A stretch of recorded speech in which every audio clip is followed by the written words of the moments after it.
and we are Honey of the Heart. This is our second post of many to support our release of Upward. And today we're going to be talking about communication. Please follow the link below and follow the song that's coming out December 21st. So in our continuing adventure of what makes a relationship great, we're going to be focusing on communication, and it's helpful to have like any kind of structure or format or agreement around communication. What do you do when you get off track and want to come back and connect? It's nice to have some kind of structure. So like what form, how often in a day do you communicate, down to like how often do you connect on a trip, and how do you clear when you need to. So one of my favorite formats is NVC, or compassionate communication.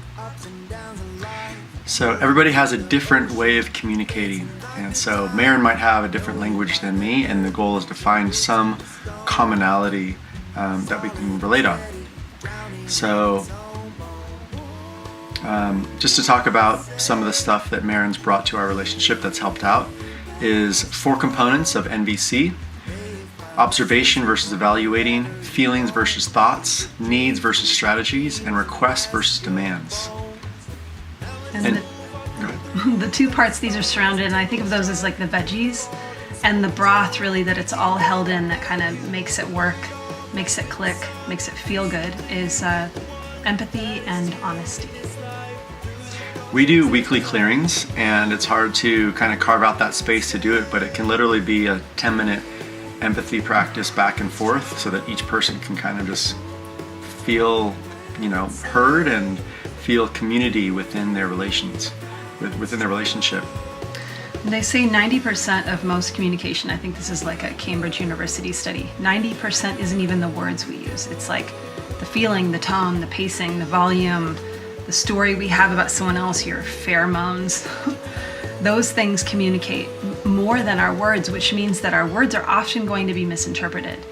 So in this clearing format, we've talked about paying extra attention to being able to focus on words and hearing, and making sure that what's being said is actually being gotten, and vice versa.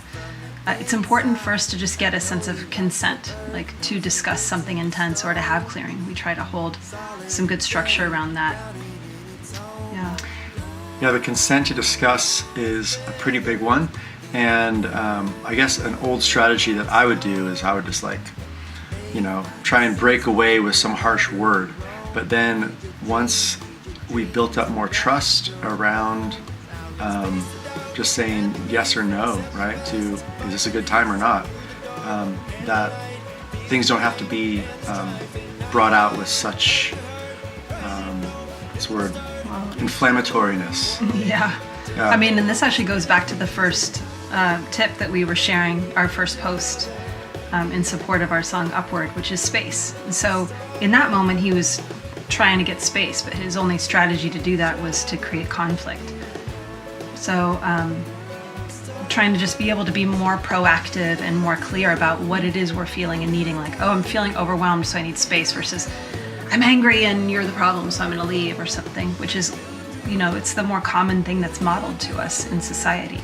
So just to be a little more proactive, it's not about me, it's about his overwhelm in trying to connect with me. So there's also something that I found out in this relationship with Maren that really was helpful, is that if we did have some type of disconnect and some break, and we actually needed to take a break, that there was some kind of way of being able to come back and trust that we will come back.